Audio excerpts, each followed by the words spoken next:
تو بموجب حدیث کے اگر اس مباشرت سے فرزند مقرر ہوا تو ہرگز اس کو شیطان ضرر نہیں پہنچائے گا۔ شیخ عبدالحق رحمۃ اللہ علیہ کہتے ہیں کہ اس سے معلوم ہوا کہ اگر جماع کے وقت یہ دعا نہ پڑھیں تو مقرر شیطان داخل ہوتا ہے اور اس میں سبب سے اولاد فساد اور تباہ کار ہوتی ہے۔ صحبت کے وقت مرد عورت بالکل جانوروں کی طرح برہنہ نہ ہوں، بالکل ننگے ہو کر صحبت کرنے سے اولاد بے حیا ہوتی ہے۔ نبی کریم صلی اللہ علیہ وآلہ وسلم خود کو اور بیوی کو سر سے پیر تک چادر یا کسی کپڑے سے ڈھانپ لیا کرتے تھے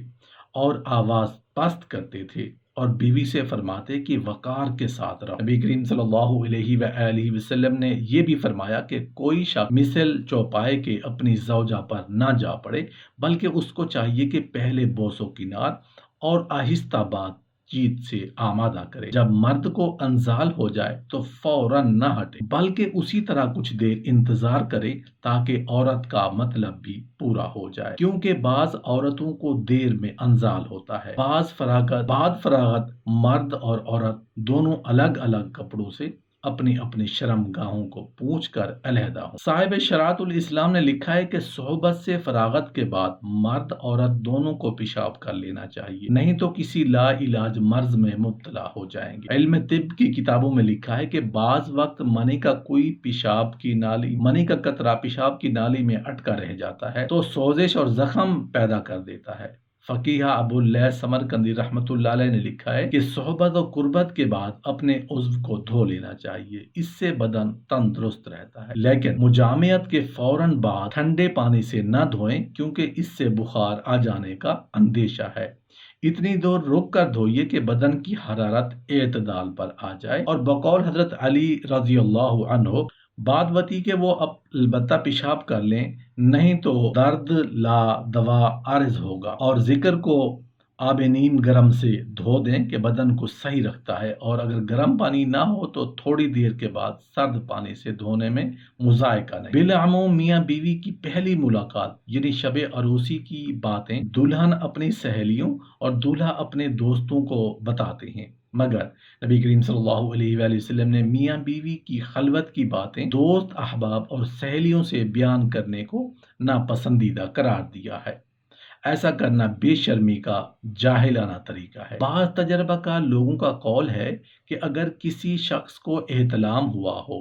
تو وہ بغیر غسل کیے اپنی بیوی سے مجامعت نہ کرے، نہیں تو اندیشہ ہے کہ لڑکا دیوانہ اور بخیل پیدا ہوگا۔ اس طرح ایک بار صحبت کر چکنے کے بعد پھر دوبارہ اسی وقت صحبت کی خواہش ہو تو فریقین بعد غسل دوبارہ مصروف ہوں، ایسا کرنا افضل ہے۔ اور نبی کریم صلی اللہ علیہ وآلہ وسلم نے اپنے صحابہ کرام کو تعلیم دی ہے کہ تم میں سے کوئی شخص اپنی بیوی سے جماع کرے اور پھر ایسا دوبارہ کرنا چاہے تو اسے چاہیے کہ درمیان میں وضو کر لے۔ صاحب احیاء نے لکھا ہے کہ کوئی ایک بار صحبت کرنے کے بعد یا احتلام ہو جانے کے بعد صحبت کرنا چاہے تو اول ذکر دھو ڈالے یا پیشاب کر لے، بدو ان دونوں باتوں میں سے ایک کے کرنے کے صحبت نہ کرے۔ اتباع کی تحقیق ہے مجامعت کے فوراً بعد پانی نہیں پینا چاہیے، ایسا کرنے سے تنفس یعنی دمہ کا مرض پیدا ہو جاتا ہے، اس لیے معدہ پر ہونے کی حالت میں جماع کرنے کو منع کیا گیا ہے،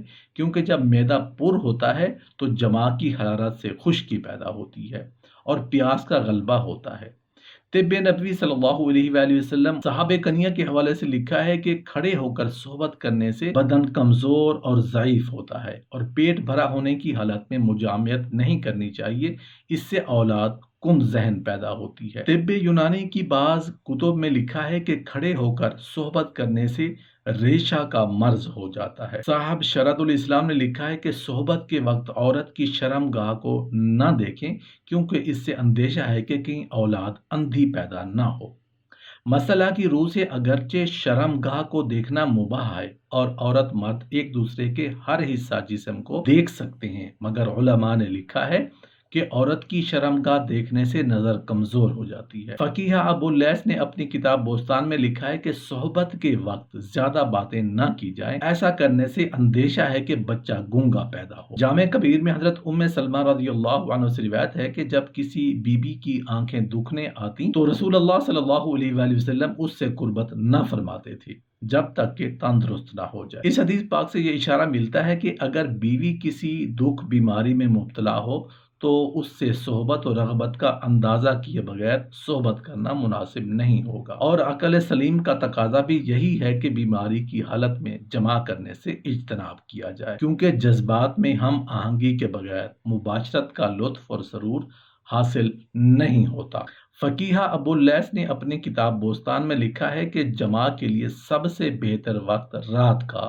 آخری حصہ ہے، کیونکہ اول شب میں معدہ غذا سے پر ہوتا ہے۔ حضرت عائشہ رضی اللہ عنہا کے حوالے سے حضرت امام غزالی رحمۃ اللہ علیہ نے احیاء العلوم میں تحریر فرمایا ہے کہ نبی کریم صلی اللہ علیہ وآلہ وسلم جب آخر شب میں وتر پڑھ چکتے تھے تو اگر آپ کو حاجت اپنی ازواج کی ہوتی تو ان سے قربت فرماتے، ورنہ جائے نماز پر لیٹ جاتے، یہاں تک کہ حضرت بلال رضی اللہ عنہ آپ کو نماز کی اطلاع دیتے۔ طب نبوی میں بھی بھرے پیٹ پر صحبت نہ کرنے کو لکھا ہے، کیونکہ اول شب میں معدہ غذا سے پر ہوتا ہے۔ اگر کسی شخص پر شہوت اس درجہ غالب ہو کہ وہ آخر رات تک یا نصف شب تک انتظار نہ کر سکے تو اس کو چاہیے کہ قبل مغرب ہی تھوڑا کھانا کھا لے، شکم سیر ہو کر نہ کھائے، تاکہ بعد عشاء جب مصروف عمل ہو تو پورا معدہ غذا سے پر نہ ہو۔ یہ سب طبی مسائل ہیں، شرعاً ہر وقت جماع کی اجازت ہے۔ نبی کریم صلی اللہ علیہ وآلہ وسلم سے بھی اول شب اور دن کے مختلف اوقات میں بھی